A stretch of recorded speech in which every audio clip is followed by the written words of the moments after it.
నమస్కారం. ఆపదామపహర్తారం దాతారం సర్వసంపదాం లోకాభిరామం శ్రీరామం భూయో భూయో నమామ్యహం. హనుమానంజనాసూను వాయుపుత్రో మహాబలః రామేష్టః ఫల్గుణసఖః పింగాక్షో అమితవిక్రమః ఉదధిక్రమణశ్చైవ సీతాశోకవినాశకः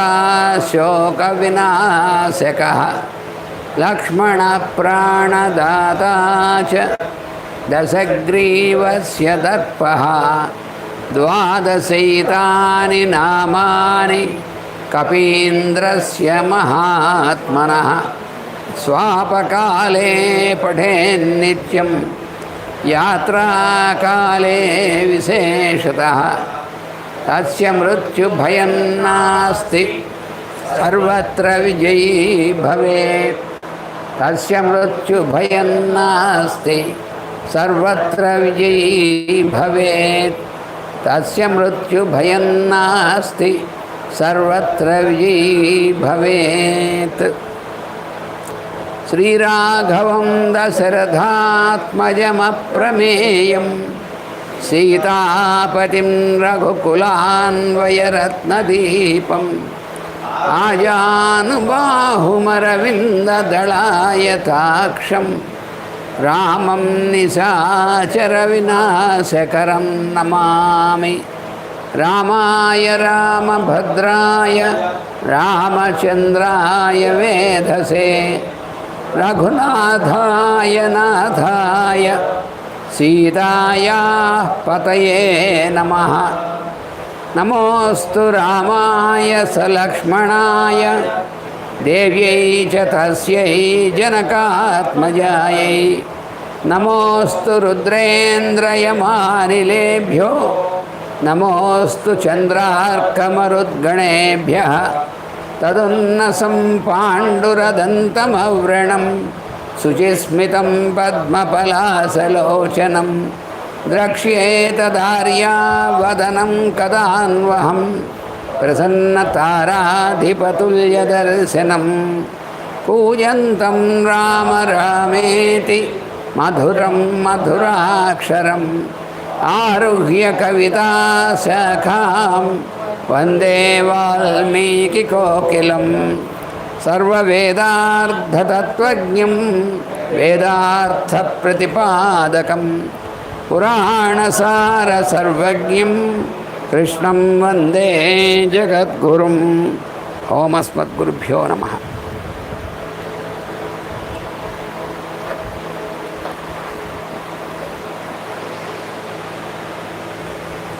మాయా మృగం రూపంలో ఉన్నటువంటి మారీచుడు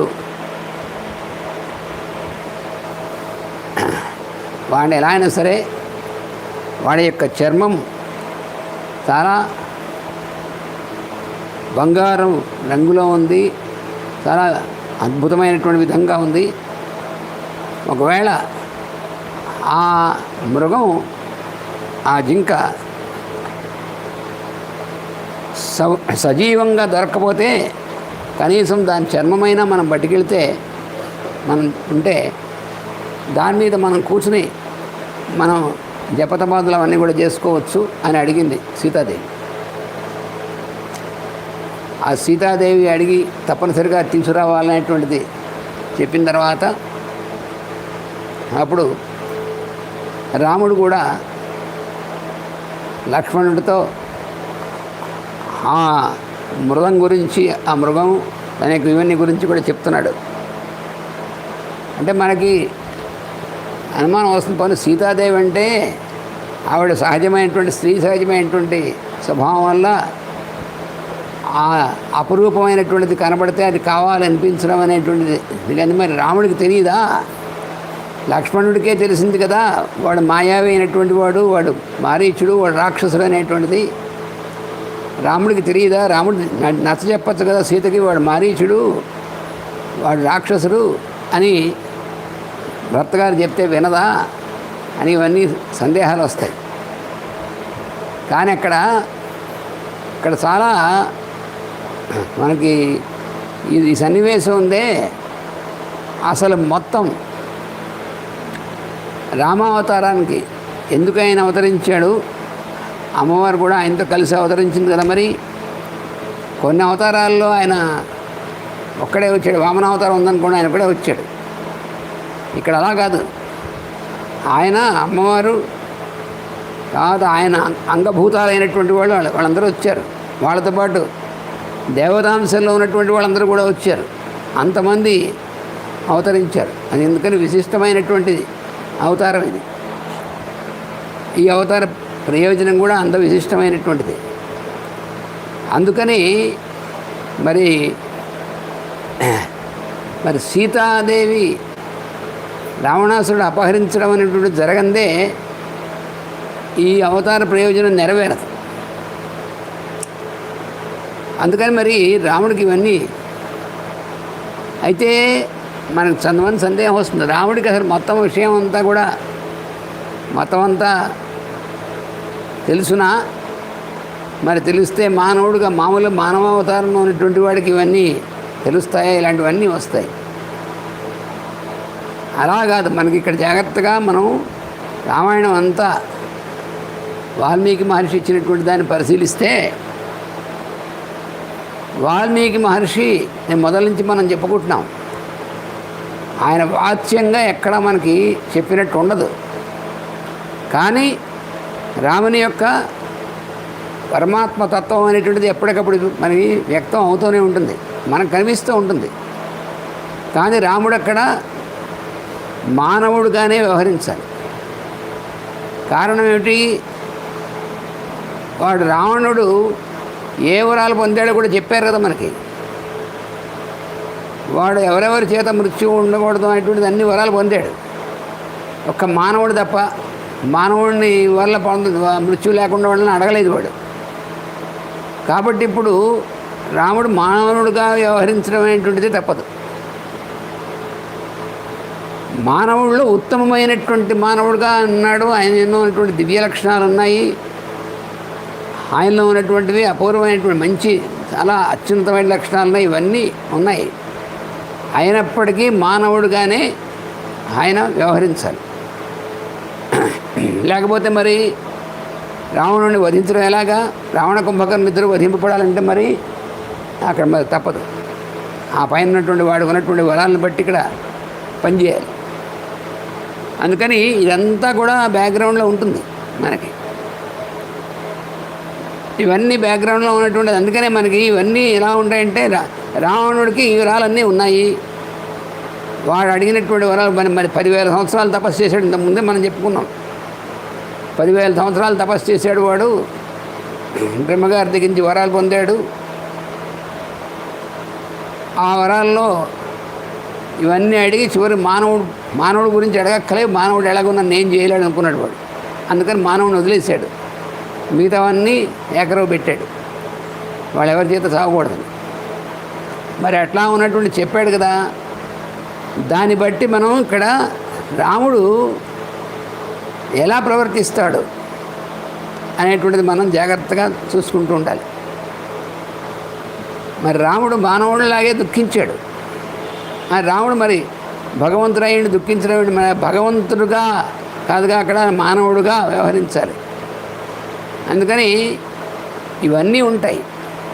ఇవన్నీ ఉన్నప్పటికీ ఆయన యొక్క పరాక్రమంలో కానీ ధర్మపరాయణత్వంలో కానీ అన్నింటిలోనూ కూడా దైవత్వం అనేటువంటిది మనకి ఎప్పటికప్పుడు బయటకి ఉంటుంది. ఆయనలో ఉన్నటువంటి దైవత్వాన్ని మనకి ఎప్పుడు ఎవరు ప్రకటిస్తున్నారు? ఆ ఋషులు ప్రకటిస్తున్నారు. మనకి ఋషులు, అక్కడ ఉన్నటువంటి ఋషులు ఎవరైతే ఉన్నారో అంత పెద్ద వాళ్ళందరూ ఎట్లాంటి మహర్షులు, ఎన్ని సంవత్సరాల నుంచో 1000 సంవత్సరాల నుంచో ఉన్నటువంటి వాళ్ళు. ఆ పక్కన వశిష్ఠుడు, విశ్వామిత్రుడు, మరి అరణ్యంలోకి వచ్చిన తర్వాత మరి ఎంత పెద్ద మహర్షులు వాళ్ళందరూ. శరభంగ మహర్షి, సుతీక్ష్ణుడు, అగస్త్యుడు, మరి వీళ్ళందరూ కూడా చాలా మహిమాన్వితులైనటువంటి వాళ్ళు. వాళ్ళందరూ రాముని యొక్క భగవతత్వాన్ని వాళ్ళు ప్రకటిస్తూ ఉంటారు ఎప్పుడు. కానీ రాముడు తనంతా తనలో ఉన్నటువంటి భగవతత్వాన్ని వ్యక్తంగా ప్రకటించడం అనేది కనబడదు, కనబడకూడదు కూడా. అందుకని తను మానవుడిలాగే వ్యవహరిస్తాడు. అయితే మానవుడైనంత మాత్రం అధర్మం వీటికి చేయడు కదా. ధర్మాత్ముడైనటువంటి వాడు పరాక్రమం అంతా ఉన్నాయి. మరి రాముడికి ఇవ్వబడినటువంటి ఆయుధాలన్నీ కూడా దివ్యమైనటువంటి ఆయుధాలే ఇచ్చారు. మరి అవన్నీ కూడా చూసాం కదా మనం. చివరికి అగస్త్య మహర్షి కూడా మరొక అద్భుతమైన ధనుస్సు ఇచ్చారు. ఇవన్నీ ఇచ్చారు, ఇవన్నీ ఉంటాయి. అందుకని ఇంద్రుడు వదల వాళ్ళు కూడా వచ్చి వాళ్ళు శరభంగ మహర్షితో మాట్లాడడం, రాముడు గురించి మాట్లాడి మరి ఆ కరదూషణాలని వాళ్ళు సంహరించినప్పుడు పైనుంచి పుష్పవర్షం కురిపించడం, దేవతలు ఇవన్నీ కూడా ఉంటాయి. కానీ రాముడు విషయంలో రాముడు మాత్రం మానవుడుగానే వ్యవహరించాలి. లేకపోతే రావణాసుడికి ఇచ్చినటువంటి వరాలు ఎలా అవుతాయి? మరి ఆ వరాలను బ్రహ్మగారు ఇచ్చిన వరాలను తప్పు చేయకూడదు, వాటిని క్యాన్సిల్ చేయకూడదు కదా. ఈయన మహావిష్ణువు కదా, ఆ వరాలు నేను క్యాన్సిల్ చేయడానికి చేయడు. ఎందుకంటే ఆ బ్రహ్మగారిని సృష్టించింది ఆయనే, ఆ బ్రహ్మగారికి ఆ కెపాసిటీ ఇచ్చింది ఆయనే, విష్ణుగా, భగవంతు నారాయణుడుగా. మరి అటువంటి ఆయన అదన్నీ క్యాన్సిల్ చేస్తాడు. అందుకని ఇవన్నీ కూడా మనకి దీనివల్ల తెలుస్తూ ఉంటాయి. కానీ ఇవన్నీ వాచ్యంగా వాల్మీకి మహర్షి కూడా మనం చెప్పడు ఎక్కడాను, కానీ మనకు తెలుస్తూనే ఉంటుంది. అలా రామాయణాన్ని మనం అందుకనే మొట్టమొదటి నుంచి అనుకున్నాం మనం, ఇన్ బిట్వీన్ ది లైన్స్ అని. అలా ఎప్పుడు కూడా వాల్మీకి రామాయణం చదువుకునేప్పుడు వాల్మీకి మహర్షి ఎలా ఇచ్చాడు అనేటువంటిది ఆ దృష్టితో మనం, అందుకనే మనం వాల్మీకి మహర్షిని తలుచుకుని, మన గురుమూర్తులను తలుచుకుని అప్పుడు మనం రామాయణం చదువుకోవడానికి మనం ఉపక్రమించాలన్నమాట. అందుకోసమే అటువంటి దృష్టిని వాళ్ళు మనకి ఇస్తేనే మనకి ఇది అర్థమవుతుంది, రాముని యొక్క తత్వం అర్థమవుతుంది, లేకపోతే అర్థం కాదు. అందుకని ఇక్కడ ఎలా మాట్లాడుతున్నాడు లక్ష్మణుడితో. భార్య అడిగింది, ఆవిడే పాపం అపురూపమైనటువంటి విధంగా అప్పుడు కూడా చెప్పింది. మామూలుగా అయితే ఇలాంటిది వాటి మీద అడగకూడదు, కానీ ఇది మాత్రం నా మనసును ఆకర్షించింది, ఇంత బాగుంది, అందుకని అడిగాను. ఇవన్నీ చెప్పింది కదా ఆవిడ సీతాదేవి. కానీ ఆవిడ అడిగినటువంటి దాన్ని నెరవేర్చాలి. మరి లక్ష్మణుడేమో అలా చెప్పాడు, అందుకని లక్ష్మణుడికి చెప్తున్నాడు అనమాట ఇవన్నీ కూడాను. ఏమిటంటే మరి ఏతస్య మృగరత్నస్య పరార్థే కాంచనత్వచి ఉపవేక్ష్యతి వైదేహీ మయా సహ సుమధ్యమా. ఓ లక్ష్మణ, ఈ కాంచనత్వచి, కాంచనం అంటే బంగారం, త్వచి అంటే చర్మం, అంటే బంగారపు చర్మం, బంగారపు రంగులో ఉన్నటువంటి చర్మం ఉన్నటువంటిది ఉందే ఈ మృగరత్నం, శ్రేష్టమైనటువంటి మృగంగా ఉన్నటువంటిది ఇది సీత చాలా ముచ్చటపడింది. ఆ చర్మం, జింక చర్మం మీద కూర్చుని మనం ధ్యాన జపతపాదులు చేసుకోవడం అనేటువంటిది అది ధర్మ విరుద్ధం కాదుగా. అది అందరూ మునులైనటువంటి వాళ్ళు కూడా చేసేటువంటిదే. కాబట్టి ఈ మృగం యొక్క చర్మం మీద కూర్చుని మన ఇద్దరం ధ్యానం చేసుకుందాం అని అడిగింది కదా వదిన గారు. మరి అందుకని ఇది మనం తేవలసిందే. నా కదలి నా ప్రియకి నా ప్రవేణి నచావికి భవేదేశస్య సదృశి స్పర్శేనేతి మే మతి. ఇందులో ఇవన్నీ మృగ విశేషాలు. ఈ జింకల్లో కూడా రకరకాలు ఉన్నాయి. ఆ కాదలి అనేటువంటిది ఒకటి ఉంది, ప్రియకి అనేటువంటిది ఒకటి ఉంది, ప్రవేణి అనేటువంటిది ఒకటి, చావికి అని ఒకటి. ఇలా రకరకాలైనటువంటి ఆ జింకల్లో కూడా కొన్ని విశేషాలు ఉన్నాయి. అంటే వాటి చర్మం ఎంత మృదువుగా ఉంటుంది, ఎంత కోమలంగా ఉంటుంది, ఎంత అందంగా ఉంటుంది, ఇలా రకరకాలైనటువంటి ఉన్నాయి. వాటన్నిటిలోకి కూడా భవేత్ ఏతస్య తదృశి స్పర్శే నేతి మే మతి. ఇప్పుడు దాకా మనం అన్ని రకాల జింకలు చూసాం కదా, ఆ జింకల యొక్క స్పర్శ కంటే చాలా ఎక్కువ విశిష్టమైనటువంటి స్పర్శ కలిగినటువంటిది ఈ జింక యొక్క చర్మం మనం చూస్తున్నటువంటిది. అందుకని ఏష చైవ మృగ శ్రీమాన్ యశ్చ దివ్యో నభశ్చర ఉభావేతో మృగౌ దివ్యో తారా మృగ సమీహృత్ మహీ మృగౌ. బాగా ఇంకో విషయం చెప్తున్నాడు రాముడు లక్ష్మణుడితో అంటూ, లక్ష్మణ, ఇక్కడ 2 మృగాలు ఉన్నాయి మన ఎదురుగుండా, అత్యంతము అన్నిటికంటే మించినటువంటిది. ఒకటి భూమి మీద ఈ మృగం కనబడుతుంది మనకి, ఇంకోటి ఆకాశంలో ఒక మృగం కనబడుతుంది. ఆకాశంలో ఉన్నటువంటి మృగం ఏమిటి అంటే మృగశిర నక్షత్రం. ఆ అంటే అప్పుడు మృగశిర నక్షత్రం ఆకాశంలో కనబడుతుంది. ఆ మృగశిర నక్షత్రం అనేటువంటిది అది తారామృగం, అంటే నక్షత్రాల్లో మృగం. మృగశిర అంటే మృగశిరస్సు కలిగినటువంటిది అర్థం. అంటే నక్షత్ర మండలాల్లో చూస్తూ ఉంటే ఆ మృగశిర నక్షత్రం ఎలా కనబడుతుందంటే ఆ జింక లాంటి దాని యొక్క శిరస్సు ఎలా కనబడుతుందో ఆకారంలో మనకు కనిపిస్తుంది. అందుకనే మృగశిర నక్షత్రం అంటారు దాన్ని. అందుకని ఆకాశంలో ఆ మృగం ఉంది, భూమి మీద ఈ మృగం ఉంది. ఈ రెండు కూడా చాలా అద్భుతమైనవే అంటున్నాడు. అందుకని అయితే యది వాయం తథాయన్మాం భవేద్ వదసి లక్ష్మణ మాయేష రాక్షసేతి కర్తవ్యోస్య వధో మయా. అలా కాకుండా లక్ష్మణ నువ్వు చెప్పినట్టుగా ఇది మాయామృగం అయ్యుండి వాడు రాక్షసుడే అయ్యాడనుకో, అప్పుడు తప్పకుండా వాడిని వధించడమే మన కర్తవ్యం కూడా ఎలా అయినా సరే.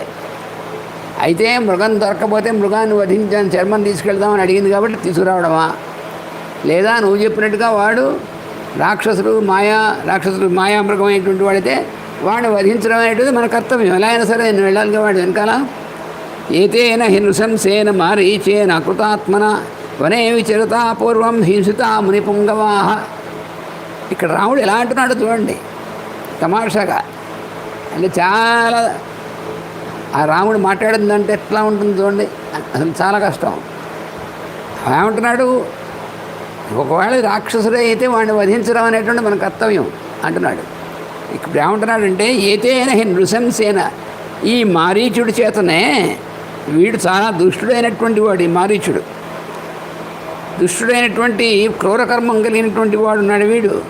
అకృతాత్మన వీడు వనే విచరిత పూర్వం హింసిత మునిపుంగవ. పూర్వం ఈ అరణ్యంలో అంతా కూడా చరిస్తూ మునిశ్రేష్ఠులైనటువంటి వాళ్ళని హింసిస్తూ ఉన్నాడు.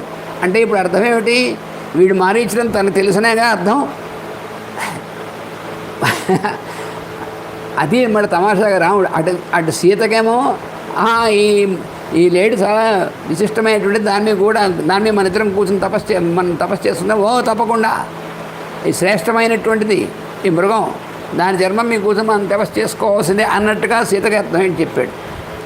లక్ష్మణుడితో ఏమంటారు, లక్ష్మణుడు ఏంటి అన్నగారు ఏంటి, ఇది మారీచిన అన్నగారు తెలియదు తెలుసు, అన్నగారు ఇక్కడ అన్నగారు ఏమిటి మృగం అనుకుంటున్నారు అనేటువంటి అంటే వాడు తెలుసు లక్ష్మణుడికి. ఎందుకంటే వాడు కూడా వాక్య విశారదుడే చాలాసార్లు చెప్పాడు. వాడే తెలియనటువంటి వాడుగా, ఎందుకంటే ఇలా చూడగానే గుర్తుపెట్టేశాడు కదా ఆ మృగాన్ని. అన్నగారు వీడు మారీచుడు దొంగ వేషం వేసుకొచ్చాడు వెంటనే చెప్పేశాడు. కాబట్టి లక్ష్మణుడి యొక్క బుద్ధి చాలా తేజస్సుతో కూడినటువంటి చాలా తీక్షణమైనటువంటి బుద్ధి గలవాడు. అందుకని ఇప్పుడు రాముడు ఎందుకు మాట్లాడుతున్నాడు కూడా లక్ష్మణుడికి కూడా తెలుసు. అందుకని లక్ష్మణుడితో అంటున్నాడు అనమాట, వీడున్నాడే ఈ మారీచుడు గాడు, వీడు ఇంతమంది ఇక్కడ తిరిగి ఎంతమందిని ఇబ్బంది పెట్టాడు, ఎంతమందిని చాలా ఇది చేశాడు. ఉత్థాయ బహవేనేవ మృగయాయాం జనాధిపాః నిహతా పరమేశ్వాస తస్మాత్ వధ్యస్త్వ అయం మృగః. ఇంతకుముందు ఎంతోమంది క్షత్రియులైనటువంటి వాళ్ళు వేటకు వస్తే వాళ్ళకి ఇలాగే మృగంలా కనిపించి వాళ్ళని చాలా దూరం అటు ఇటు తిప్పి చివరికి వాళ్ళని చంపేసి వాళ్ళని తిన్నాడు రాక్షసుడు మృగవేషం వేసుకుని. కాబట్టి ఈ మృగవేషంలో ఉన్నటువంటి వాడిని వీడిని చంపడమే తథ్యం. ఇదే మనం చేయవలసింది. పురస్తాదిహ వాతాపి పరిభూయ తపస్వినః ఉదరస్థో ద్విజాన్ హంతి స్వగర్భో అశ్వతరీమివ. పూర్వం ఇలాగే ఈ వనంలోనే వాతాపి అనేటువంటి రాక్షసుడు ఉండేవాడు. వాడు మహాత్ములైనటువంటి అయినటువంటి వాళ్ళందరినీ కూడా వాళ్ళని కపటోపాయంతో వాళ్ళ యొక్క లోపల వాళ్ళ ఉదరంలో చేరి ఆ తర్వాత వాళ్ళని చంపేసేసి వాళ్ళందరినీ కూడా వాళ్ళ మాంసాన్ని అవి తినేసేటువంటి వాడు వాడి సోదరులతో కలిసి. అలా చాలామందిని మహర్షుల్ని ఋషులైనటువంటి వాళ్ళందరినీ కూడా చంపేసాడు వాడు. కదాచిద్రాల్లోభాత్ ఆససాద మహామునిం అగస్త్యం తేజసాయుక్తం భక్ష్యస్తస్య బభూవః. వాడు ఒకానొకసారి ఇలాగే అగస్త్య మహర్షి ఆయన్ని కూడా ఇలాగే చేద్దామని చెప్పి ఆయన భక్ష్యంగా ఆయన ఉదరంలో చేరాడు. సముత్థానే తద్రూపం కర్తుకామం సమీక్ష్యతం ఉస్మయిత్వాత్ భగవాన్ వాతామిమిదమబ్రవీత్. వాడు అలాగే మిగతా ఋషుల్ని మోసం చేసినట్టుగా ఆయన కూడా మోసం చేద్దాం అనుకుని ఆయన ఉదరం నుంచి బయటకు వద్దాం అనేటువంటి ప్రయత్నం చేస్తుంటే అప్పుడు అగస్త్య మహర్షి వాడితో ఇలా అన్నాడు, త్వయా విగణ్య వాతాపే పరిభూతాస్తి తేజస జీవలోకే ద్విజశ్రేష్ఠ తస్మాదసి జరాం గతః. ఒరే వాతాపి, నువ్వు మంచి చెడు లేకుండా ఇంతకుముందు ఎంతోమంది బ్రాహ్మణులైనటువంటి వాళ్ళు ఋషులైనటువంటి వాళ్ళని ఇలాగ నువ్వు మాయోపాయంతో వాళ్ళందరినీ కూడా హింసించి చేసావు కదా. అందుకని ఇప్పుడు నా ఉదరంలోకి వచ్చావు, నన్ను కూడా చేద్దాం అనుకుని. కానీ ఇక్కడ నువ్వు జీర్ణం అయిపోయావు, ఇక నువ్వు బయటికి రాలేవు. తద్రక్షో న భవేదేవ వాతాపిరివ లక్ష్మణ మద్విధమ్యో అతిమన్యేత ధర్మనిత్యం జితేంద్రియం. అందుకని ఎలాగైతే ఆ విధంగా అగస్త్య మహర్షి చేత వాతాపి రాక్షసుడు పూర్తిగా లేకుండా చేయబడ్డాడో, అలాగే ఇప్పుడు వీడు నా చేతిలో వీడు ఆ విధంగానే ఇక మరి వాడిని లేకుండా చేయడం జరుగుతుంది. భవేద్ హతోయం వాతాపిరగశ్చేనేవ మా గతః ఇహత్వం భవ సన్నద్ధో యంత్రిత రక్షమైథిలీం. అందుకని అగస్త్య మహర్షి చేత వాతాపి ఎలా అయితే చంపబడ్డాడో, ఈరోజు వీడు నా చేతిలో చస్తాడు. అందుకని నేను బయలుదేరి వాడి వెనకాల వెళతాను. నువ్వు జాగ్రత్తగా ఆయుధాలు అవి పట్టుకొని నువ్వు జాగ్రత్తగా ఇక్కడ ఉండి సీతాదేవిని ఆ వదిన గారిని రక్షిస్తూ ఉండు. ఎందుకంటే ఇవన్నీ చాలామంది అందరూ చుట్టూ రాక్షసులు వాళ్ళు ఉంటారు, అందుకని ఆమెను రక్షిస్తూ ఉండు. అస్యాయాం ఆయత్తమస్మాకం యత్కృతం రఘునందన అహమేనం వధిష్యామి ప్రహిష్యామ్యథవా మృగం. ఓ లక్ష్మణ, మనం చేయాల్సినటువంటిది ఏమిటంటే సీతను రక్షించుకోవడం మన ప్రధానమైన కర్తవ్యం. నేను వీడిని చంపి వస్తాను, లేదా వాడు నిజంగా మృగం అయితే వాడు చర్మం తీస్తా, లేదా అంటే వాడిని చంపేస్తాను. ఎలా అయినా సరే నువ్వు మాత్రం ఇక్కడ నుండి వదిన గారిని రక్షిస్తూ ఉండాలి. యావత్ గచ్చామి సౌమిత్రే మృగమానయితం ధృతం పశ్య లక్ష్మణ వైదేహ్య మృగత్వజిగతాం స్పృహాం. నేను మృగచర్మం అనేటువంటిది తీసుకురావడం కోసం ఆవిడ అడిగింది కాబట్టి ఆవిడ దాని గురించి ఆలోచిస్తూ ఉంటుంది. అంటే ఇక్కడ అర్థం ఏమిటి? ఆవిడ పాపం దాని గురించి ఆలోచిస్తోంది అనేటువంటిది రాముడు చెప్తున్నాడు. కాబట్టి ఆవిడ దీనికోసం అంటూ వెళుతున్నాను, కానీ వాడు రాక్షసుడే, వాడిని చంపడం ఖాయం అని చెప్పాడుగా. చెప్పగా అంటే లక్ష్మణుడితో ఏం చెప్పాడు? వాడు నువ్వు చెప్పినట్టు రాక్షసుడే, వాడిని ఈసారి వధించడం ఖాయం అని లక్ష్మణుడితో చెప్తున్నాడు. కానీ అక్కడ ఏమంటున్నాడు? ఆవిడ కూడా వింటుంది కదా. ఒకవేళ వదిన గారు చెప్పినట్టుగా మృగమే అనుకో, ఆవిడ దాని చర్మాన్ని పట్టుకొస్తాను. త్వచా ప్రధానయా హేష మృగో జన భవిష్యతి అప్రమత్తేన తే భావ్యం ఆశ్రమస్థేన సీతయా యావత్ పృషతమైకేన సాయకేన నిహన్మ్యహం హత్వైతచ్చర్మజాదాయ శీఘ్రమేష్యామి లక్ష్మణ. అందుకని ఓ లక్ష్మణ, నేను ఈ మృగం వెంట పరిగెట్టి వెళ్తాను, దాని వెంటపడి వెళ్తాను. ఒకే ఒక బాణంతో దాని పని అయిపోతుంది. అది మృగమైతే దాని చర్మం తీసుకొస్తాను. ఏదైనా సరే నువ్వు మాత్రం ఆశ్రమంలో జాగ్రత్తగా ఉండి సీతను మాత్రం రక్షిస్తూ ఉండు. ప్రదక్షిణేన అతిబలేన పక్షిణ జటాయుషా వృద్ధిమత లక్ష్మణ భవ అప్రమత్త ప్రతిగృహ్య మైథిలీం ప్రతిక్షణం సర్వత ఏవ శంకిత. అందుకని లక్ష్మణ, ఇక్కడ చుట్టూ అందరూ రాక్షసులు అందరూ తిరుగుతూ ఉంటారు. అటువంటి ప్రదేశం ఇది. అందరూ రాక్షసులు అందరూ అంతరించారని అనుకోవడానికి వీల్లేదు. ఇంకా కొంతమంది కనిపించకుండా ఉండేటువంటి రాక్షసులు ఉంటారు. అయితే ఇక్కడ మనకి జటాయువు ఆయన కూడా మనకి కాపలాగా ఉన్నాడు. ఇక్కడ చుట్టుపక్కల చెట్ల మీదే ఆయన ఉంటాడు. అందుకని నువ్వు ఆ జటాయువు కూడా ఉన్నాడు, నువ్వు కూడా ఉండి చుట్టూ జాగ్రత్తగా కంట కనిపెడుతూ ఉండు. రాక్షసులు ఎవరు రాకుండా జాగ్రత్తగా చూసుకో. తథాతతం సమాధిశ్చ భ్రాతరం రఘునందన భవంధాసిం మహాతేజ జంబూనతమయత్ సరం. అప్పుడు రాముడు లక్ష్మణుడితో ఇలా చెప్పి అప్పుడు వెంటనే తన ఆయుధాలు ఖడ్గమనిను, తర్వాత చేతిలో ధనుస్సుని, వెనకాల ఆ తూణీరాలు బాణాలు ఉండేటువంటి అంబు పెట్టుకునేటువంటి వాటిని వాటన్నింటినీ కూడా కట్టేసుకున్నాడు. కట్టేసుకుని తతస్త్రివినితం చాపం ఆదాయ ఆత్మవిభూషణం ఆబధ్య కపాలౌ ద్వౌ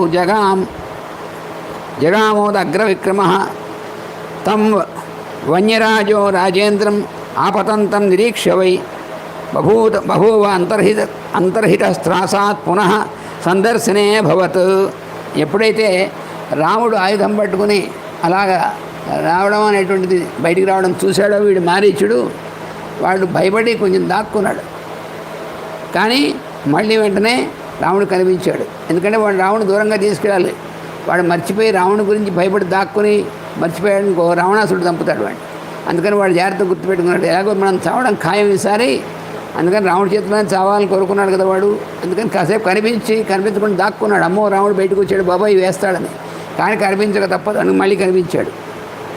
బద్ధాశిర్ధనురాదాయ ప్రదుద్రావ యతో మృగ తం స్మ పశ్యతి రూపేణ యోదయంతమివాగ్రత అవేక్ష్య ధావంతం ధనుష్పాణిమహర్ణవే ధనుష్పాణిర్మహావనే అతివృత్తమివోత్పాతాన్ లోభయానం కదాచన శంకితం తు సముద్ధాంతం ఉత్పతంతం ఇవాంబరం దృశ్యమానం అదృశ్యం చ వనోద్దేశేషు కేషుచిత్ చిన్నాభ్రైరివ సంవీతం శారదం చంద్రమండలం ముహూర్తాదేవ దదృశే ముహూర్దూరాత్ ప్రకాశతే. అంటే ఈ మృగం ఎలా పరిగెడుతుందో ఏమిటో అనేటువంటి దాని గురించి ఇక్కడ చెప్తున్నాడు అనమాట. రాముడు వెనకాల పరిగెడుతున్నాడు, ఈ మృగం ముందు పరిగెడుతున్నాడు. ఈ మాయామృగం వాడు ఒకసారి ఎలా ఉంటుంది, కొంచెం బాగా వేగంగా అడుగులు వేసుకుంటూ ఎగురుతూ పరిగెడుతూ ఉంటాడు. ఒక్కోసారి ఏమో దగ్గరగా ఉన్నట్టుగా కనిపిస్తూ ఉంటాడు రాముడికి. దగ్గరగా ఉన్నాడు కదా అనుకుంటే మళ్ళీ ఏమవుతుంది, మళ్ళీ రాముడు కనుక బాణం తీశాడు అనుకోండి, భయపడి చాలా ఎత్తు ఒకసారి ఆకాశంలోకి ఎగిరినట్టుగా ఒకసారి అంత ఎత్తు ఎగిరి, అంటే జింకలు లేళ్ళు పరిగెట్టేవాడు ఎలా పరిగెడతాయి, ఇలా ఒకేసారి ఇలా పరిగెట్టవు, ఇలా ఇలా ఇలా ఎగురుతూ పరిగెడతాయి. మనం కూడా ప్రత్యక్షంగా కూడా కొంతమంది చూస్తాం. నేను చూశాను అప్పుడప్పుడు అడవుల్లో. ప్రత్యక్షంగా చూడనటువంటి వాళ్ళు మన సినిమాల వాటి చూస్తుంటాం కదా. ఆ లేళ్ళు జింకలు ఎలా పరిగెడతాయంటే ఇలా మనం పరిగెట్టినట్టు ఇలా స్ట్రైట్గా పరిగెళ్ళు, ఇలా ఎగిరి ఇలా వచ్చి మళ్ళీ వెనక్కి చూసి ఇలా ఎగిరి అలా పరిగెడతాయి. వీడు కూడా ఆ వేషం వేసున్నాడు కదా, అందుకని దానిలాగే వేషం వేస్తుంటాడు వీడు. కానీ వీడి భయం, రాముడు బాణం తీశాడనుకోండి దొరకకుండా అలా అలా అన్నట్టుగా పరిగెడతాడనమాట. అలాగే కొంతసేపు ఏమో కనబడకుండా ఉంటాడు. ఆ కనబడకుండా ఉన్నప్పుడు ఎలా ఉన్నాడు అంటే శరదృతువులో మధ్య మధ్య తెల్లని మేఘాలు వస్తుంటే ఆ చంద్రుడు ఆ మేఘాల మాటను దాక్కున్నట్టుగాను కొంతసేపు కనబడకుండా ఉంటాడు.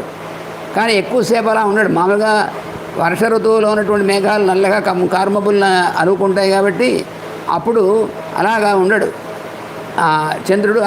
అప్పుడు ఎక్కువ లోపల దాగి ఉంటాడు. కానీ శరదృతువులో వచ్చే మేఘాలు పల్చగా ఉంటాయి, తెల్లగా ఉంటాయి. అందుకని ఆ మేఘాలు ఎక్కువసేపు ఉండవు.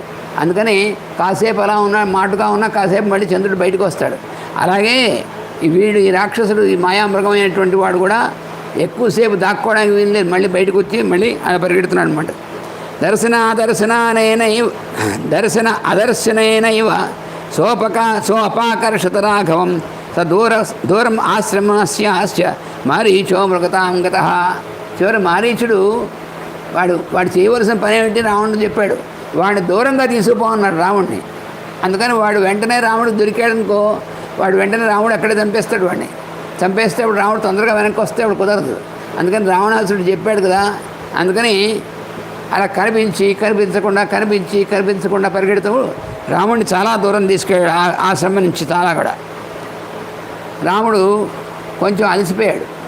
రాముడికి కూడా అలసట వస్తుందంటే కొంచెం కొద్దిగాను, అంటే చాలా దూరం పరిగెత్తి మృగం వెనక పరిగెత్తాడు. ఆసీత్ క్రుద్ధస్తు కాకుత్సో వివశస్తేన మోహిత అధావతస్తే సుశ్రాంత ఛాయామాశ్రిత్య సద్వలే. అలా కొంతసేపు రాముడు అలా పరిగెట్టి కొంచెం ఒక పెద్ద వృక్షం ఉంటే ఆ వృక్షం నీడలో కొంచెం కాస్త ఆగాడు, మరి విశ్రమించాడు. కానీ రాముడికి సరి కోపం వచ్చింది.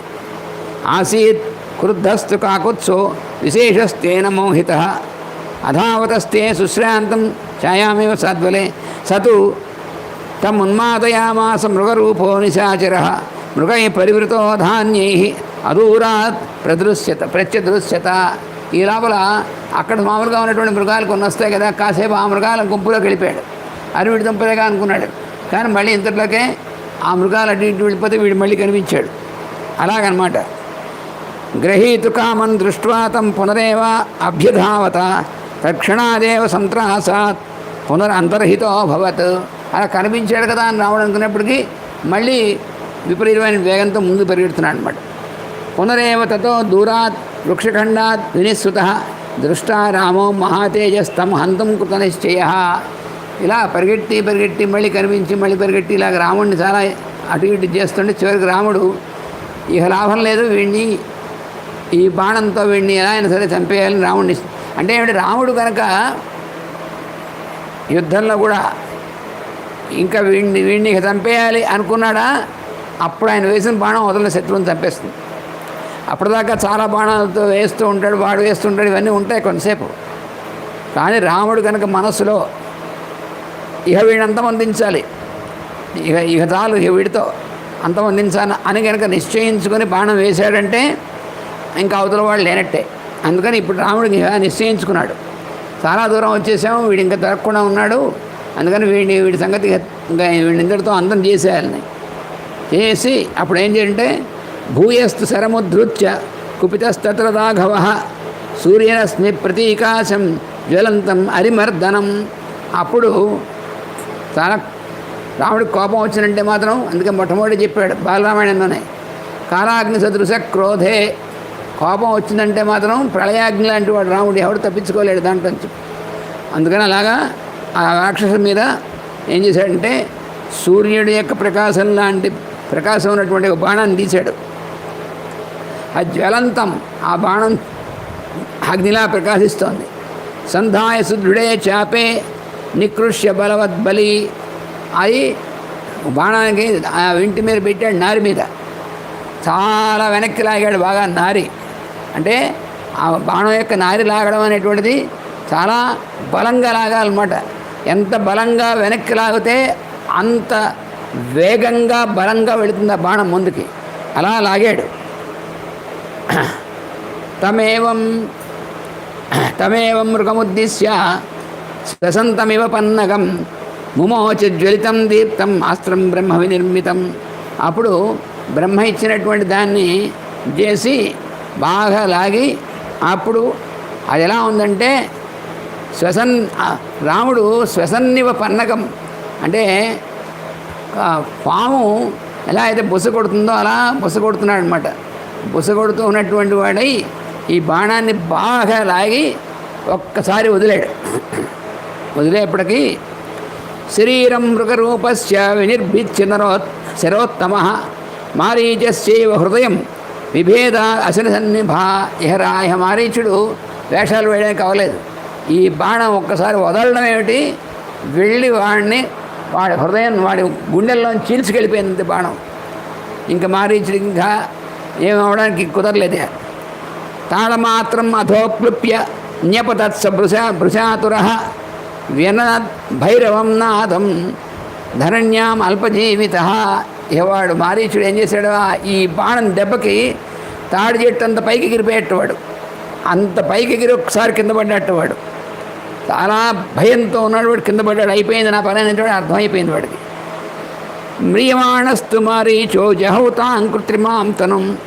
వాడి చనిపోబోతూ ఎప్పుడైతే చనిపోబోతున్నాడో ఆ మృగరూపం వదిలేసాడు వాడు. వాడు అసలు రూపంలోకి వచ్చాడు, మారీచుడుగా కనిపించాడు. ఎప్పుడైనా సరే మాయావేషం వేసినటువంటి వాడు ఎప్పుడైతే వాడి మృత్యువు రాబోతుందో అప్పుడు మాత్రం సహజమైన రూపం వస్తుంది. మనం కృష్ణావతారంలో కూడా చూసాం. పూతన శకటాసురుడు వీళ్ళందరూ ఏం చేశారు, వాళ్ళు ఆ బండి చక్రం రూపంలో ఉన్నటువంటి వాడు శకటాసురుడు చివరికి పోయే ముందు వాడి ఆకారం అంతా వచ్చింది పూతన. అలాగే ఎవరైనా సరే వాడు సహజమైనటువంటి రూపంలో వస్తారు మన రాక్షసులైనటువంటి వాళ్ళు. అందుకని వాడు చూసి ఆ ప్రాణం వదిలే ముందు వాడు గుర్తొచ్చింది. రావణాసుడు ఏం చెప్పాడు, స్మృత్వా తద్వచనం రక్షో దధ్యౌ కేన తు లక్ష్మణం అంటే ఎలా అరుస్తే లక్ష్మణుడు అక్కడి నుంచి పరిగెత్తుకొస్తాడో బయటికి అలా అరవమన్నాడు కదా, రాముళ్ళ అరవమన్నాడు వాడు. అది గుర్తొచ్చింది చివరి క్షణంలో. వాడు ప్రాణం వదిలేపోయే ముందు గుర్తొచ్చింది. చేసి ఇహ ప్రస్థాపయేత్ సీతాం తాం శూన్యే రావణో హరేత్ స ప్రాప్తకాలమాజ్ఞాయ చకార తతస్వనం. అప్పుడు ఇక చివరి క్షణం వచ్చేసిందని నాకు అర్థమై అప్పుడు వాడు గట్టిగా అరిచాడు. సదృశం రాఘవస్యేవ ససైగ్గా రాముడి యొక్క స్వరంలో అరిచాడు. హా సీతే లక్ష్మణేతి చ హా సీత హా లక్ష్మణ అని ఒక్కసారి వాడు ఆ వనం అంతా వినపడేట్టుగా అరిచాడు వాడు. అరిచి ప్రాణం వదిలేసాడు వాడు. తేన మర్మణి నిర్విద్ధం శరేణ ఉపమేన హి మృగరూపంతు తత్యక్వా రాక్షసం రూపమా స్థిత చక్రే సుమహాకాయం మారీచో జీవితం త్యజన్ తందృష్ట్వా పతితం భూమౌ రాక్షసం భీమదర్శనం రామో రుధిరసిక్తాంగం చేష్టమానం మహీతలే జగా మనసా సీతాం లక్ష్మణస్య వచస్మరన్. ఇంకా వీడి పని అయిపోయింది. వాడు ఆ రాక్షసమైనటువంటి రూపంతో వాడు కింద పడ్డాడు. ఒకసారి ఇలా గట్టిగా హా సీత హా లక్ష్మణ అరిచాడు, ప్రాణం వదిలేశాడు. చూశాడు రాముడు, ఓరి వీడి తుంపలేగా వీడి చివరి చచ్చిపోతూ ఇలా అరిచాడు. వీడు నాస్వరంతో అరిచాడు, అర్థమైంది రాముడికి. వీడు ఎందుకు ఇలా అరిచాడో అర్థమైంది రాముడికి. మారీచస్యతు మయేషా పూర్వోక్తం లక్ష్మణేన తు తత్తథా అభవచ్చ మారీచోయం మయా హతః. లక్ష్మణుడు మొట్టమొదటిలోనే చెప్పాడు, వీడు మారీచుడు, వీడు మాయామృగం, మారీచుడు మృగం కాదని చెప్పాడు ముందే లక్ష్మణుడు. వాడు చెప్పినటువంటి మాట సత్యమైంది, అందుకని మారీచుడు వాడు నా చేతిలో తెచ్చాడు. కానీ హా సీతే లక్ష్మణే చేవ మాకృష్యతు మహాస్వనం మమార రాక్షసస్సోయం శుత్వా సీత కథం భవేత్. వీడు దొంగ విధవ ఆ పోతూ పోతూ ప్రాణం వదులుతూ నా స్వరంలో వాడు హా సీత హా లక్ష్మణ వచ్చాడు. దీనివల్ల సీత ఏమనుకుంటోంది, ఇప్పుడు మనసులో ఏమవుతుంది, సీతకి భయం వేస్తుంది. లక్ష్మణశ్చ మహాబాహు కామవస్థాంగమిష్యతి. లక్ష్మణుడి పని ఏమవుతుంది, ఇప్పుడు సీత ఏమో భయపడిపోతుంది, లక్ష్మణుడికి ఏమవుతుంది. ఇది సంచించ ధర్మాత్మా రామో దృఢన్ తనోరుహ తత్ర రామం భయం తీవ్రం ఆవివేశ విషాదజం. అప్పుడు రాముడికి కొంచెం భయం వేస్తుంది, ఓ వీడి దుంపదగా వీళ్ళు అరిచాడు, సీత ముందు భయపడిపోతుంది, లక్ష్మణుడిని వెళ్ళమని బలవంతం చేస్తుంది. ఇవన్నీ తెలిసిపోయాయి రాముడికి. ఇదేదో రాక్షసుల యొక్క మాయ. రాక్షసం మృగరూపంతం హత్వా సుత్వాజిత స్వనం. వాడిని చంపుతూ వాడు చనిపోతూ వాడిని చంపేశాను అనుకున్నాడు, చంపేశాడు నిజమే. వీడిని చంపేశాం కదా అనుకుంటే వీడు కాస్త ఇలా అరిచాడు, కాబట్టి ఇప్పుడు జరగబోతుంది ఏమిటి అనేటువంటిది రాముడికి అర్థమైంది. నిహత్య పృషతం చాన్యం మాంసమాదాయ రాఘవ త్వరమాణో జనస్థానం ససారాభిముఖం తదా. ఈ శ్లోకంలో కూడా మళ్ళీ జాగ్రత్తగా చూడండి ఏమంటున్నాడు. ఈ విధంగా నిహత్య పృషతం చ అన్యం, ఇక్కడ నిహత్య వాడిని చంపేసేసి ఏమన్నా రాక్షసుణ్ణి, అలా తర్వాత పృషతం చ అన్యం మాంసమాదాయ. ఇక్కడ చూసారా, వచ్చినటువంటి అతిథుల కోసం పెట్టడం కోసం అన్యం మాంసమాదాయ అన్నాడు. ఇక్కడ అన్యం మాంసమాదాయ అంటే ఏమర్థం చేసుకుంటారు, వీడు మృగం కాదు కదా, రాక్షసుడు చచ్చిపోయాడు కాబట్టి ఆ మృగం యొక్క మాంసం తీసుకెళ్ళడానికి అవకాశం లేదు, వేరే ఇంకో దాన్ని చంపి మాంసం పట్టుకెళ్ళాలనుకుంటే కాదు. మొట్టమొదటి చెప్తున్నాడు, అక్కడ ఉన్నటువంటి దుంపలు పళ్ళు వాటి ఆ దుంపలు తీసినప్పుడు ఆ దుంపల్లో ఉన్నటువంటి కండను తీస్తారనమాట. దాన్ని కూడా మాంసం అని అంటారని చెప్పుకున్నాం మనం. మాంసం అనేటువంటి మాటకి నాన్ వెజిటేరియన్ ఫుడ్ అని ఒకటే అర్థం కాదు సంస్కృతంలో, కండ అని అర్థం.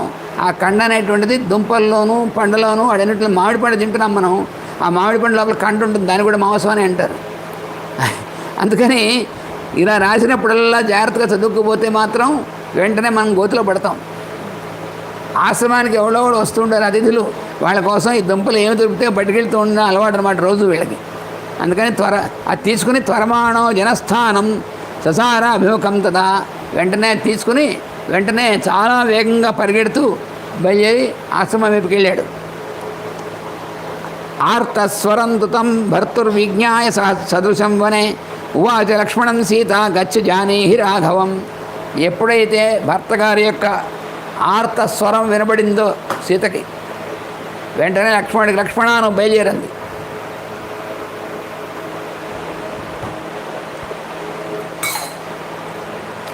నహిమే జీవితం స్థానే హృదయం వావతిష్టతే క్రోధిత పరమార్థస్య సుతశబ్దో మయా భృశం. నా భర్త ఈ విధంగా ఆక్రోశిస్తూ హా సీత అని అరిచినటువంటిది విన్నా కదా నేను ఆర్తంగాను, అందువలన అది నా ప్రాణం నిలబట్టలేదు, నువ్వు వెంటనే బయలుదేరేళ్ళు. ఆక్రందమానంతోనే భ్రాతరం త్రాతుమర్హసి, నీ యొక్క అన్నగారిని వెళ్ళి రక్షించాలి. ఇప్పుడు తం క్షిప్రం అభిధావత్వం భ్రాతరం శరణైషిణం. శరణు కోరుతూ అరిచాడు వాడు. మీ అన్నగారు శరణు కోరుతూ అరిచాడు. రాముడు శరణు కోరుతూ అడవడం ఏమిటి పాపం, ఏమిటి ఆలోచన లేదు ఆవిడ. అలా అరిచాడు వాడు మీ అన్నగారు. అందుకని నువ్వు వెంటనే బయలుదేరి పరిగెత్తుకు వెళ్ళి ఇక్కడ నుంచున్నావు ఏమిటంటుంది. రక్షసాం వశమాపన్నం సింహానామివ గోవృషం. ఎలా ఉన్నాడు? బహుశా చుట్టూ కూడా రాక్షసులందరూ ఆక్రమించి ఉంటారు. ఆ రాక్షసుల చేత ఆక్రమింపబడి సింహముల మధ్యలో ఉన్నటువంటి ఎద్దులాగా. ఎద్దు బలమైందే, కానీ 2-3 సింహాలు వచ్చి అటాక్ చేస్తే ఎద్దు ఏం చేస్తుంది? అందుకని ఆ మధ్యలో ఇరుక్కుపోయి ఉంటాడు ఆయన అని చెప్పి చేశాడనమాట. చేస్తే నా జగామతధోక్తస్తు భ్రాతురాజ్ఞాయ శాసనాత్. లక్ష్మణుడు కదలలేట. ఎందుకని? భ్రాతరాజ్ఞాయ, అన్నగారు వెళ్ళేప్పుడు చెప్పాడు, నువ్వు మాత్రం వదిన్ని వదిలి ఎక్కడికి వెళ్ళొద్దు. రాక్షసుల యొక్క మాయ ఉంటుంది ఇక్కడ, ఆశ్రమాన్ని వదిలేళ్ళొద్దు, ఆవిడ కాపాడుతుండమని చెప్పాడు కదా. అందుకని లక్ష్మణుడు ఏం మాట్లాడకుండా కదలకుండా ఉన్నాడు పాపం. ఉంటే తమువాది తదస్తత్ర క్షుభిత జనకాత్మజ. వెంటనే ఈవిడికి చాలా దుఃఖం వేసింది. అక్కడికి ఈవిడికి వచ్చి ఆవిడతో ఉంటుంది, సౌమిత్రే మిత్రరూపేణ భ్రాతుస్తమసి శత్రువత్. నువ్వు అన్నగారికి మిత్రుడిలాగా ఉన్న వినయంతో ఉన్నావు ఇప్పటిదాకా, కానీ నువ్వు శత్రువు అన్నమాట. నువ్వు నాకు ఇప్పుడు అర్థమైంది. యస్త్వం అస్యాం అవస్థాయాం భ్రాతరం నా విపద్యసే ఇచ్చసి త్వం వినశ్యంతం రామం లక్ష్మణమత్కృతే. నువ్వు ఆయన ఎటువంటి పరిస్థితుల్లో అరిచాడు? రక్షించమన్నట్టుగా అరిచాడు ఆయన ఆపదలో ఉండి. అలాంటప్పుడు నువ్వు వెళ్ళమని చెప్తే వెళ్లకుండా ఉన్నావంటే అర్థం ఏంటి? అన్నగారు ఆపదలో మళ్ళీ వెనక్కి రాకుండా అయిపోవాలి అని చెప్పి అనుకుంటున్నావు. ఎందుకని? మత్కృతే, నా కోసం అన్నమాట. అంటే ఒక రకంగా అర్థం ఏమిటి? నా కోసం అంటే నన్ను రక్షించడం కోసం అని ఒక అర్థమే. కానీ ఇప్పుడు ఆవిడనే అర్థం, అది ఆవిడ అర్థం అది కాదు. కానీ అసలు అర్థం అదే. నా కోసం నువ్వు వెళ్లకుండా ఉన్నావేమిటని అర్థం, వెళ్లకుండా ఉన్నావని. కానీ ఆవిడనే అర్థం ఇప్పుడు వేరేగా అంటుంది. లోభాత్ మత్కృతేనోనం నానుగచ్చసి రాఘవం వ్యసనంతే ప్రియం మన్యే స్నేహో భ్రాతరినా స్థితే. నీ అన్నగారి యందు నీకు స్నేహం లేదని అర్థమైపోతోంది. ఎందుకనంటే నీ మనసులో లోభం అనేటువంటిది ఉంది. అందుకని ఆయన ఆపదలో ఉంటే వెళ్లకుండా నువ్వు ఇక్కడ ఉన్నావంటే ఆయన యందు నీకేమాత్రం ఇది లేదు. తేన తిష్టసి విశ్రబ్ధం తమ పశ్యన్ మహాద్యుతిం కిం హి సంశయమాపన్నే తస్మిన్నిహ మయా భవేత్ కర్తవ్యమిహ తిష్టంచ యత్ ప్రధానస్తమాగతః. ఎందుకని ఆయన అక్కడ ఆపదలో ఉన్నాడనేటువంటి తెలిసి కూడా నిశ్చింతగా ఇక్కడ ఉన్నావు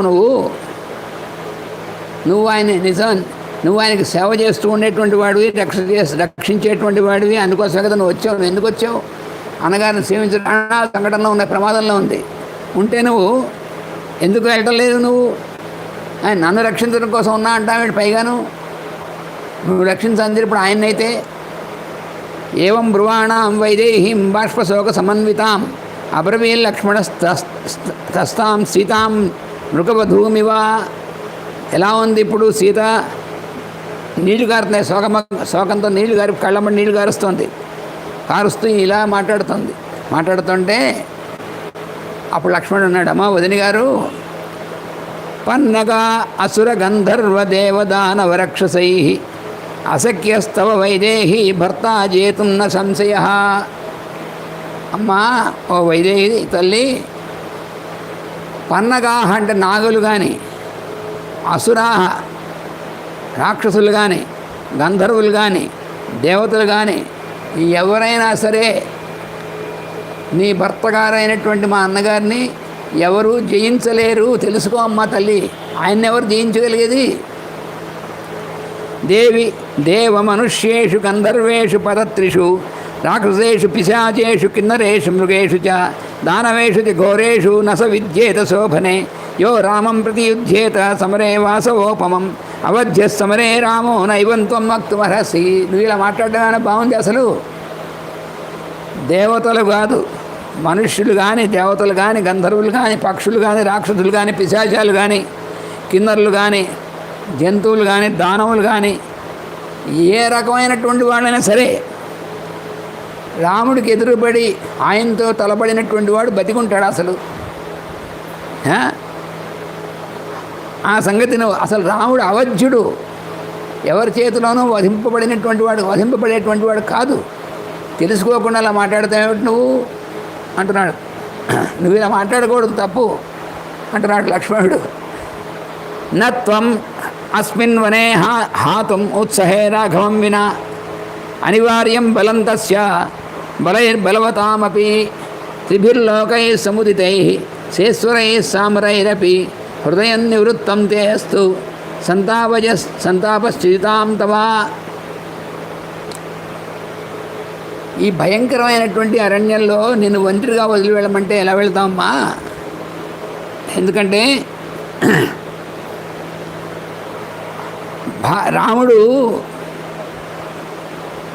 పెద్ద పెద్ద రాజులైనటువంటి వాళ్ళు వాళ్ళ సైన్యంతో వచ్చి ఆయనకు ఎదుర్కొన్నా సరే, లేదా దేవతల సైన్యంతో ఇంద్రుడు ఎదుర్కొన్నా సరే, రాముడిని ఎదుర్కొంటే ఆపలేరు రాముడిని.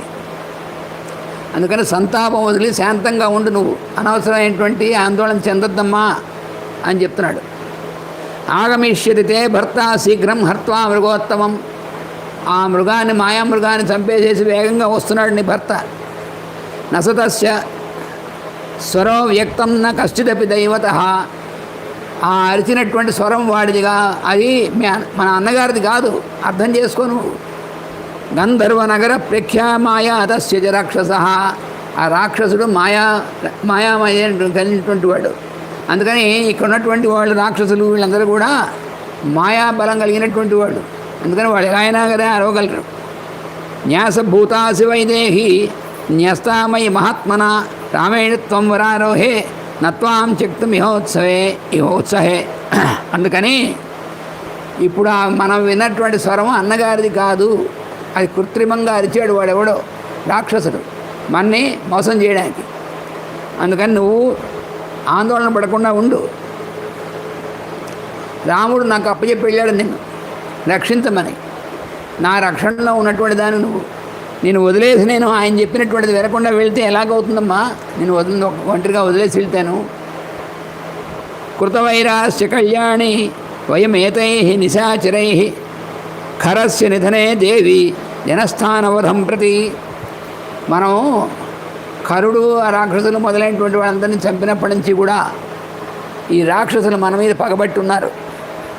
ఇంకా కొంతమంది ఉంటారు చుట్టూ కూడా. రాక్షస వివిధావాచో వ్యాహరంతి మహావనే హింసా విహార వైదేహి నా చింతయితుమర్హసి. ఈ రాక్షసులందరూ కూడా రకరకాలైనటువంటి విధంగా అరవగలరు, రకరకాల మాయలు చూపించగలరు. అందుకని నువ్వు చింతించకుండా, ఆందోళన చెందకుండా ఉండవలసింది అని చెప్పి అన్నాడు లక్ష్మణుడు. లక్ష్మణేన ఏవ ముక్తాత్ క్రుద్ధ సంరక్తలోచన. లక్ష్మణుడు ఇలా అన్నప్పటికీ కోపం వచ్చింది సీతాదేవికి. వచ్చి కళ్ళు ఎర్రగా అయిపోయాట. దుఃఖంతో ఉంది, కోపం వచ్చింది, కళ్ళు ఎర్రగాయి. అబ్రవీత్ పరుషం వాక్యం లక్ష్మణం సత్యవాదినం. లక్ష్మణుడు సత్యవాది. లక్ష్మణుడు చెప్పిందంతా కూడా సత్యం అక్షరాల. కానీ ఆవిడ కోపం వచ్చింది. పరుషమైనటువంటి విధంగా ఇలా అంటుంది. ఏమని? అనార్య కరుణారంభ నృశంస కులపాంసన. నువ్వు అనార్యుడివి, గౌరవింపదగినటువంటి వాడు కావు నువ్వు. పైగామో అబద్ధాల కరుణ చూపిస్తున్నావు నువ్వు నా మీద. నృశంస కులపాంసన, వంశంలో చెడబుట్టినటువంటి వాడు నువ్వు. అహం తవ ప్రియం మన్యే రామస్య వ్యసనం మహత్. నువ్వు రాముడికి చాలా ప్రియమైనటువంటి వాడివి అని చెప్పి నేను అనుకున్నాను. రామస్య వ్యసనం దృష్ట్వా తేన ఏతాని ప్రభాషసే. నువ్వు రాముడికి అంత ఆపదలో ఉంటే నువ్వు ఈ రకంగా మాట్లాడుతున్నావు. నువ్వు నైవ చిత్రం సపత్నేషు పాపం లక్ష్మణ యద్భవేత్ త్వద్విధేషు నృశంసేషు నిత్యం ప్రచ్ఛన్నచారిషు. నువ్వు ఇలాగా ఈ విధంగా క్రూరమైనటువంటి మనసులో క్రూరమైనటువంటి ఆలోచనలు ఉన్నటువంటివి ఉండి బయటికి మాత్రం అలా ఉన్నటువంటి వాడివి, ఇలా పాపపూరితమైనటువంటి ఉన్నటువంటి వాడి ఇలా మాట్లాడలా ఆశ్చర్యం ఉందిలే అంటుంది. సుదుష్టత్వం వనే రామం ఏకమేకోనుగచ్చసి మమ హేతో ప్రతిచ్ఛన్న ప్రయుక్తో భరతేన వా. దీన్ని బట్టి నాకు అర్థమైంది ఏమిటంటే నువ్వు చాలా దుష్టమైనటువంటి చింతన కలిగినటువంటి వాడు. రాముడిని తండ్రి గారు ఆయన్నే వెళ్ళమన్నాడు, నువ్వెందుకు కూడా వచ్చావు నాకు ఇప్పుడు అర్థమైంది. రాముడు ఒంటరిగా ఉంటాడు కదా, ఎప్పుడో అప్పుడు రాముడిని ఎలా అయినా సరే పక్కన చేసేసి నన్ను నీ స్వాధీనం చేసుకోవడం కోసం నువ్వు వచ్చావు అనమాట. అందుకనే ఆయనతో వెనకాల వచ్చావు నువ్వు. లేదా భరతుడైనా నిన్ను పంపించి ఉండాలి. భరతుడు కూడా మరి రాముడి యందు మరి ఎలాంటి ఇలా నువ్వు ఎలా ఉన్నావు అంటే వాడు కూడా ఎలా ఉంటాడో మరి తెలియదు కదా. అందుకని భరతుడు నువ్వు కొడపలుకులైనా వచ్చి ఉండాలి నువ్వు అంటుంది చూడండి.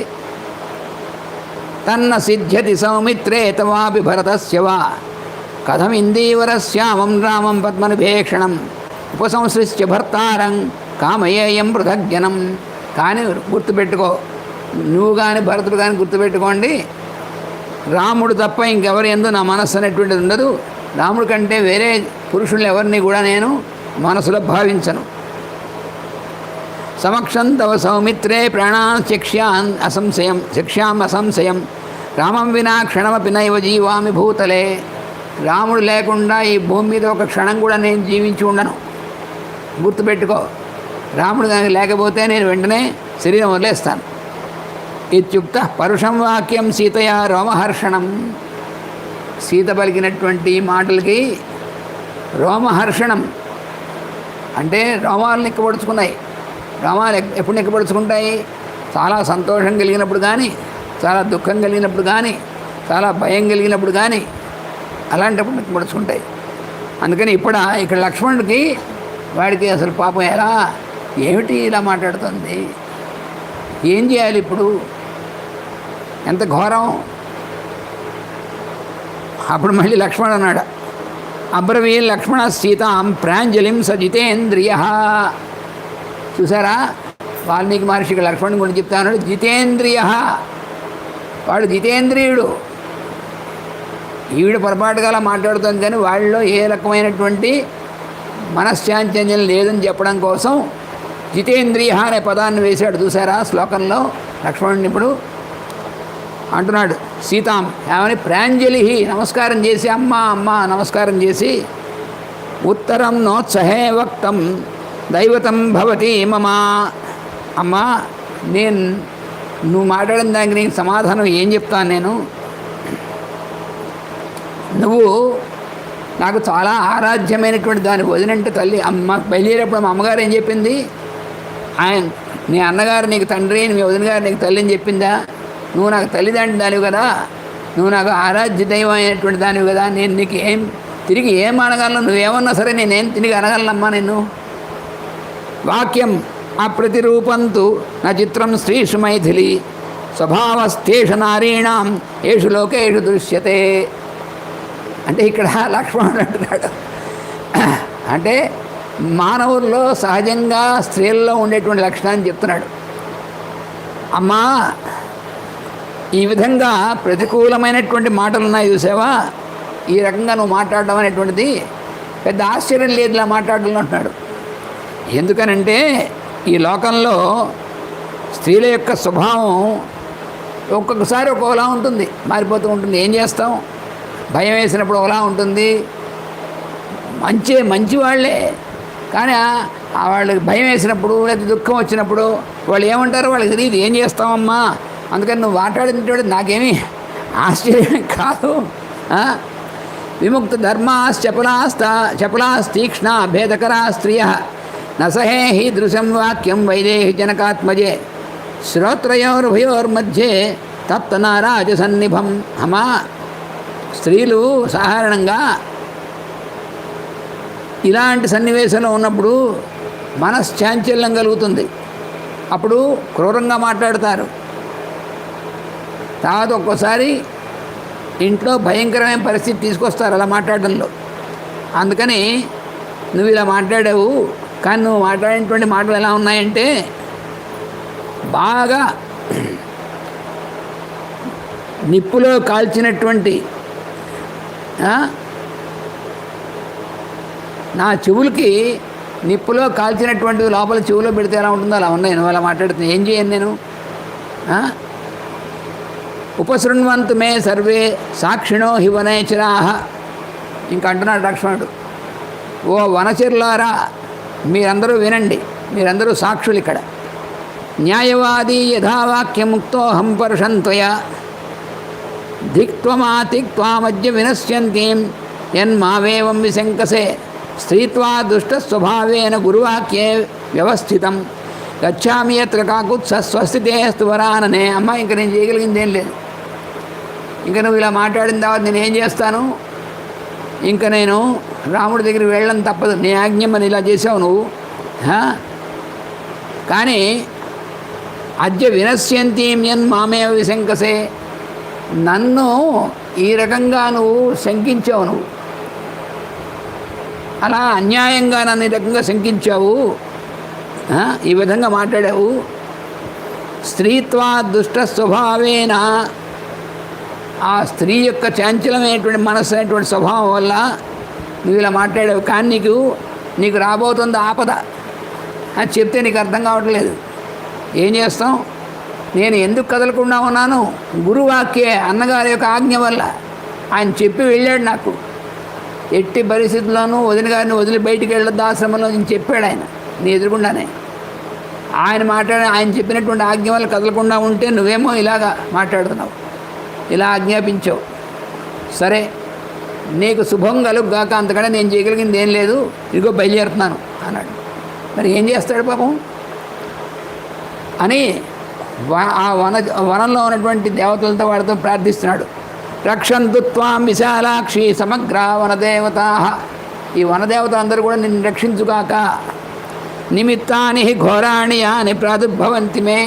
నాకు శకునాలు కనబడుతున్నటువంటి శకునాలు ఎలా ఉన్నాయంటే భయంకరమైన శకునాలు కనబడుతున్నాయి. నువ్వు ఇప్పుడు చెప్పింది నేను కండి బయలుదేరి వెళ్తే నీకు ఏమవుతుందో అనేటువంటి నాకు భయంగా ఉంది. అపి త్వాం సహరామేణ పశ్యేయం పునరాగత. వెనక్కి తిరిగి వచ్చిన తర్వాత రాముడితో నువ్వు కలిసి ఉన్నవంటి చూడడం అనిపిస్తాను. శకునాలు చూస్తే అంత భయంకరంగా శకునాలు కనిపిస్తున్నాయి. కానీ ఏం చేస్తానమ్మా, చేయగలిగింది లేదు. అందుకని నీకు శుభం కలుగుగాక అని చెప్పగలను. లక్ష్మణేన ఏవ ముక్తాతు రుదతి జనకాత్మజ ప్రత్యువాచు తదో వాక్యం తీవ్ర బాష్ప పరిప్లుత. లక్ష్మణుడు ఇలా అనగానే అలా దుఃఖిస్తూనే మళ్ళీ అంటుంది ఆవిడ, గోదావరీం ప్రవేక్ష్యామి హీనారామేణ లక్ష్మణ. ఓ లక్ష్మణ, రాముడు కనుక లేకపోతే నేను గోదావరిలో దూకేస్తాను.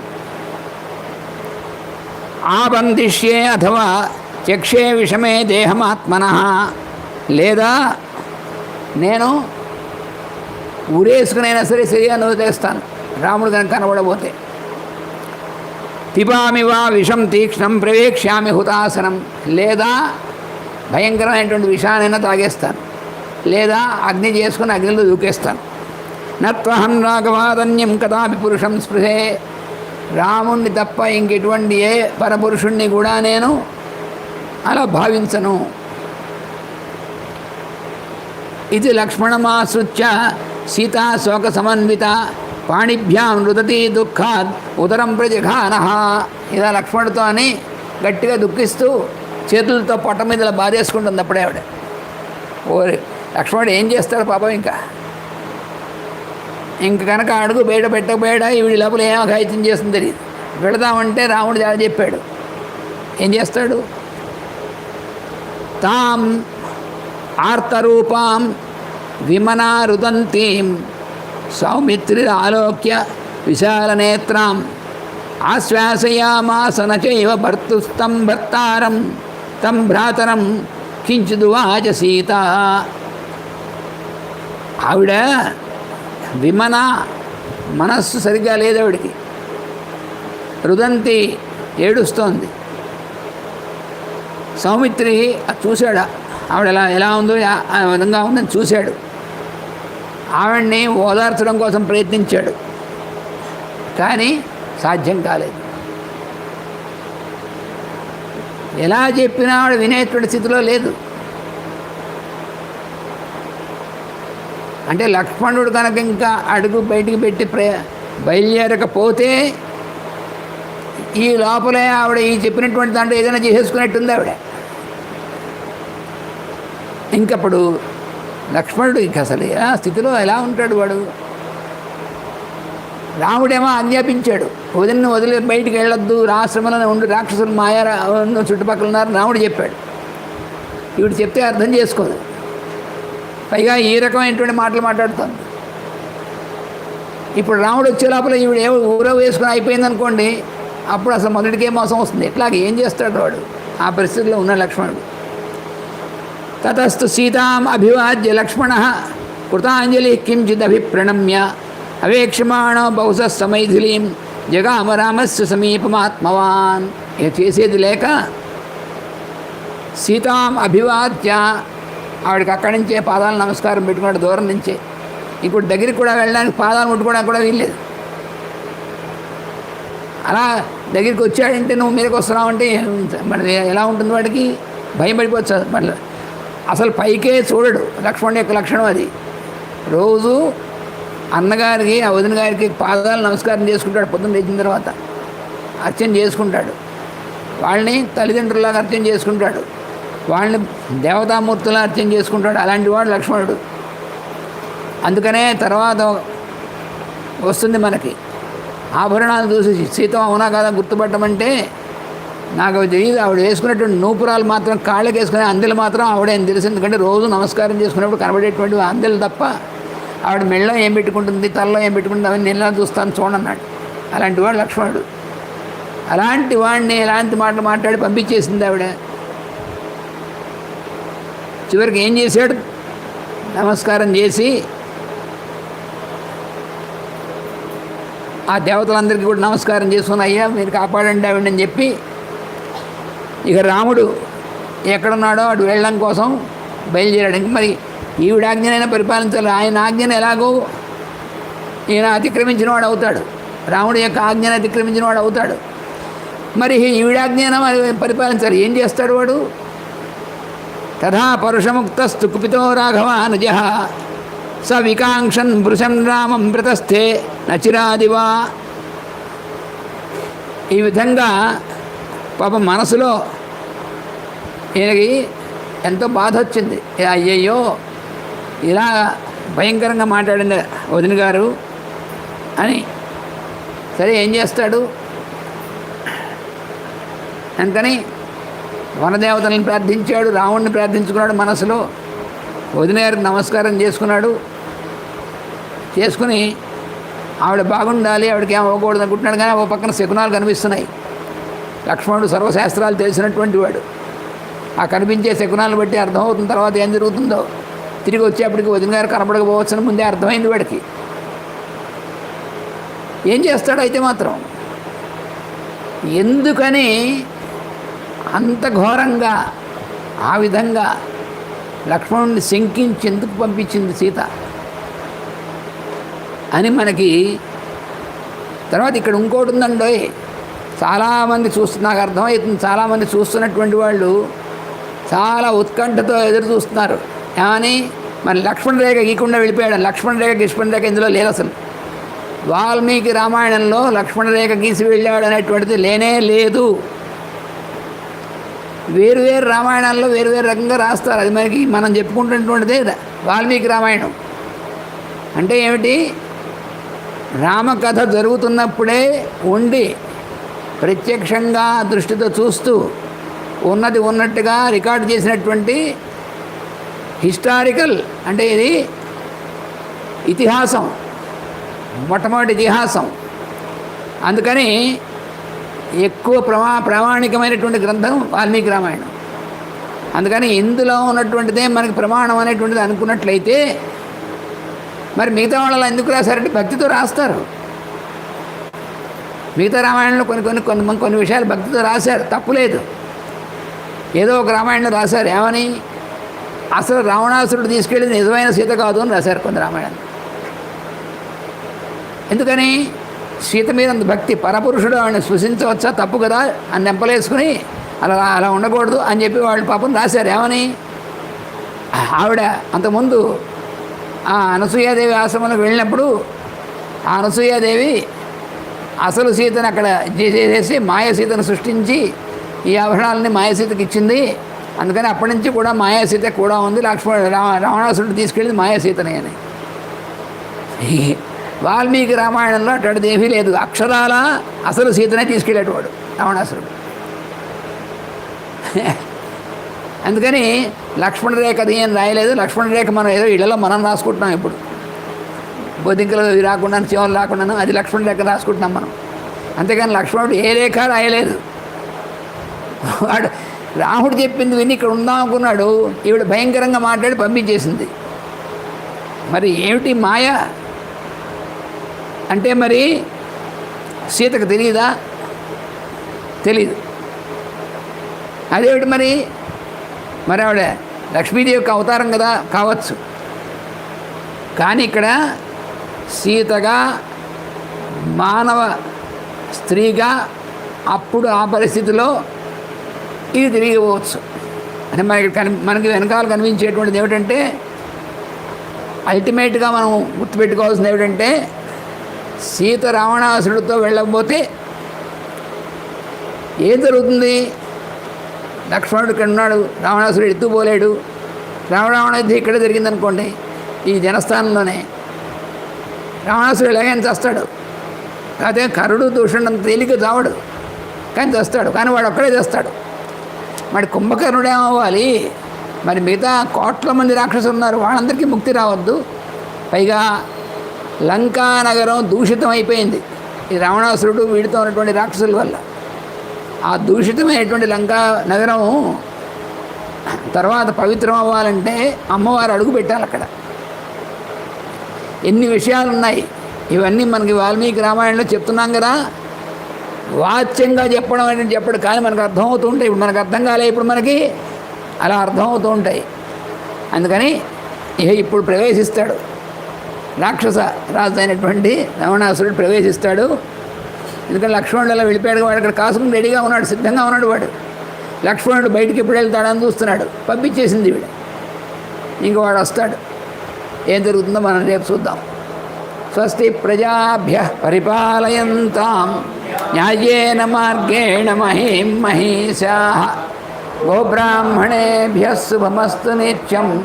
లోకాः సమస్తాः సుఖినో భవంతు. లోకాः సమస్తాः సుఖినో భవంతు. లోకాः సమస్తాः సుఖినో భవంతు. ఓం శాంతి శాంతి శాంతి. వాసుదేవ వాసుదేవ వాసుదేవ. హరే రామ.